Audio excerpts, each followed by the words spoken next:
Salut tout le monde, c'est Xavier, bienvenue sur Watch Mojo français. Aujourd'hui on se retrouve pour le top 10 des faits les plus drôles concernant les coulisses des pires films. No, I'm not from around here.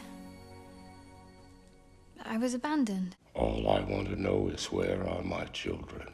I couldn't agree with you more. Pour cette liste, on va se pencher sur les histoires les plus hilarantes concernant la production de mauvais films. Quel est le pire film que vous ayez jamais vu? Dites-le moi dans les commentaires. Numéro 10, publicité mensongère, sexy à tout prix. Ce film n'était pas tout à fait le prochain Citizen Kane.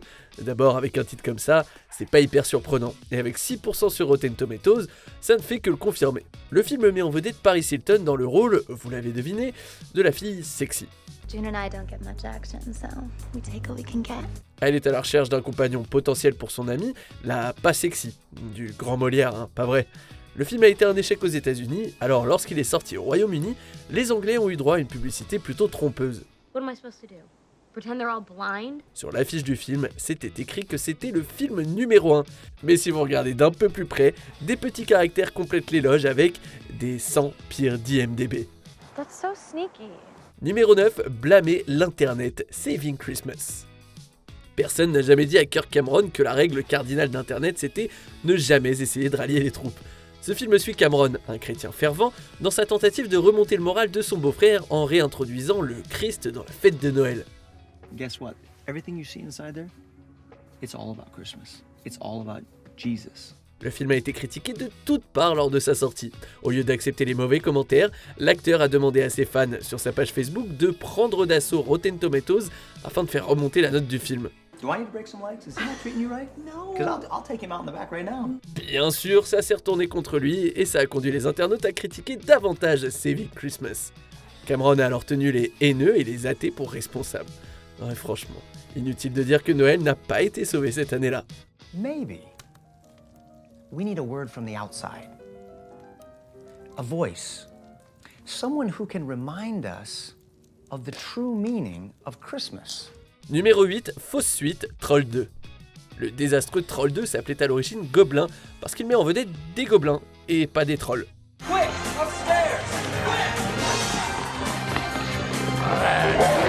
Voyez-vous, en 1986, un film d'horreur intitulé Troll est sorti et a reçu des critiques généralement négatives. Quelques années plus tard, le réalisateur italien Claudio Fragasso a décidé de réaliser un film en anglais, bien qu'il ne le parlait pas couramment. Le scénario était rédigé dans un anglais approximatif, les acteurs étaient inexpérimentés et ce n'était pas une production, disons, haut de gamme. Le résultat final est mauvais, mais alors mauvais avec un M majuscule. Afin de tenter de faire un peu d'argent, le titre a été modifié pour attirer les fans de Troll, bien que les deux films n'aient rien à voir tous les deux.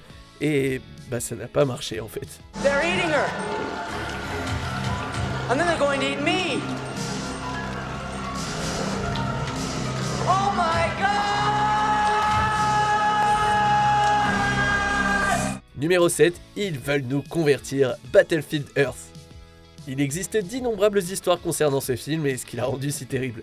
L'une d'entre elles concerne le fait qu'il est basé sur un livre de L. Ron Hubbard, l'auteur de science-fiction qui a créé la scientologie. What do you know about gods? We have seen gods. Rock and I both. You lying thieves. John Travolta, qui joue dans le film, est un scientologue notoire depuis des décennies. Étrangement, lors de la promotion du film, l'acteur a décidé de dédicacer des exemplaires du roman du fondateur pour ses fans. Everything you humans knew is here. And you can look at anything you want. Because there's nothing that will help you. D'où la montée de crainte que le projet ne soit conçu que pour promouvoir la scientologie et ses enseignements. Beaucoup ont même accusé le film de véhiculer des messages subliminaux. Au final, le film était si mauvais qu'il a probablement fait plus de mal qu'autre chose à la scientologie en vrai. Numéro 6, auto-isolement, les 4 fantastiques. Il y a eu plusieurs tentatives pour rendre justice à la première famille de Marvel à l'écran. Ce film de 2015 avait Josh Trank à la réalisation, enfin, en quelque sorte. The only shot we've got is on the other side of that gate. Il était apparemment très isolé sur le plateau, se séquestrant même dans une tente qu'il avait montée autour de son écran.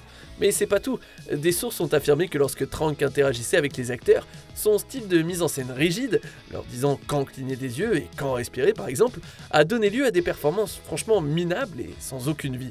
We can help you, Ben. But you need to help us too.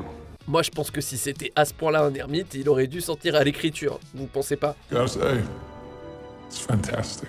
Numéro 5, effet pratique peu pratique, The Garbage Pail Kids Movie.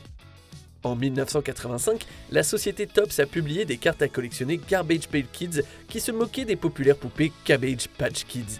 Leur succès a conduit le cinéaste Rod Amato à monter un film à partir de ces cartes. Une bonne idée, pas vrai? My God, it's Cousin Charlie. Alors évidemment, le film a connu un échec retentissant dès sa sortie. Oui, en partie à cause du prémisse ridicule, mais aussi parce qu'il était criblé de problèmes, dont les effets pratiques des Pail Kids eux-mêmes. Leur visage en particulier était figé et sans vie. L'utilisation de peinture acrylique a provoqué des déchirures et des fissures dans les têtes des poupées. De plus, l'acteur Kevin Thompson a rappelé qu'il n'y avait aucune tête de remplacement. Le style et le confort ont clairement été sacrifiés pour éviter les retards de production, mais à quel prix?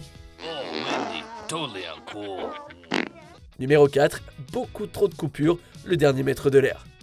Oui, c'est vrai que ce film apparaît toujours dans les listes des pires films, alors celle-ci n'allait pas faire exception. Il y a une multitude de raisons pour lesquelles il est généralement détesté, mais on va se concentrer sur le montage. Il a été décidé à la dernière minute que le film serait présenté en 3D, forçant le réalisateur à simplifier certains plans et certaines scènes.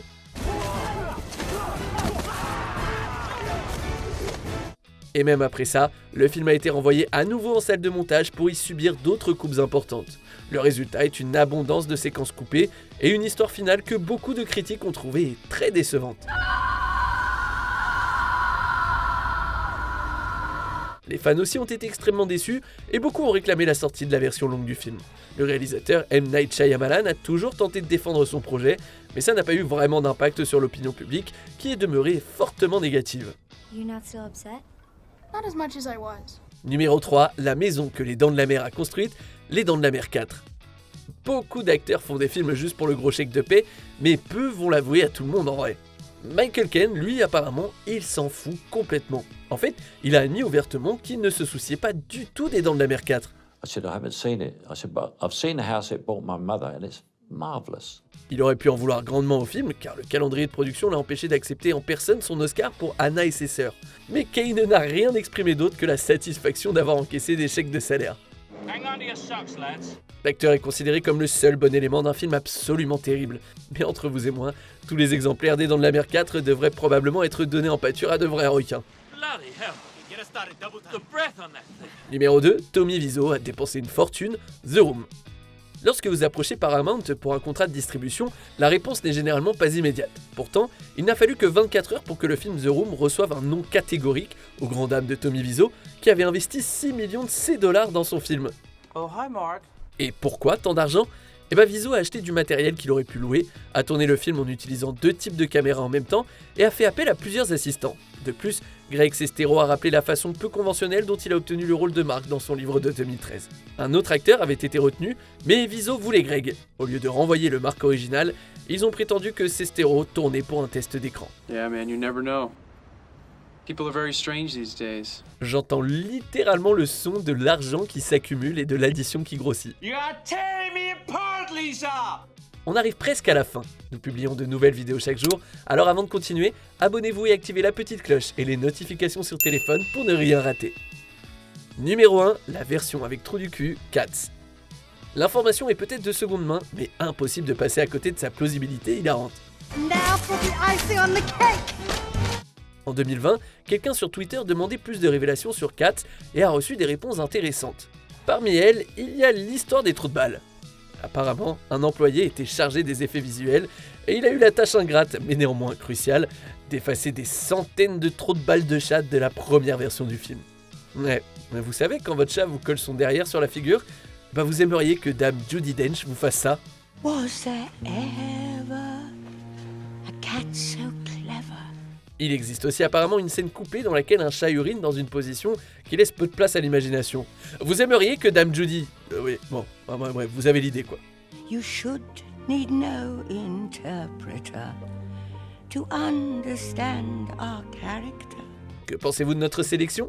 Dites-le moi dans les commentaires et checkez ces autres super vidéos de Watch Mojo français.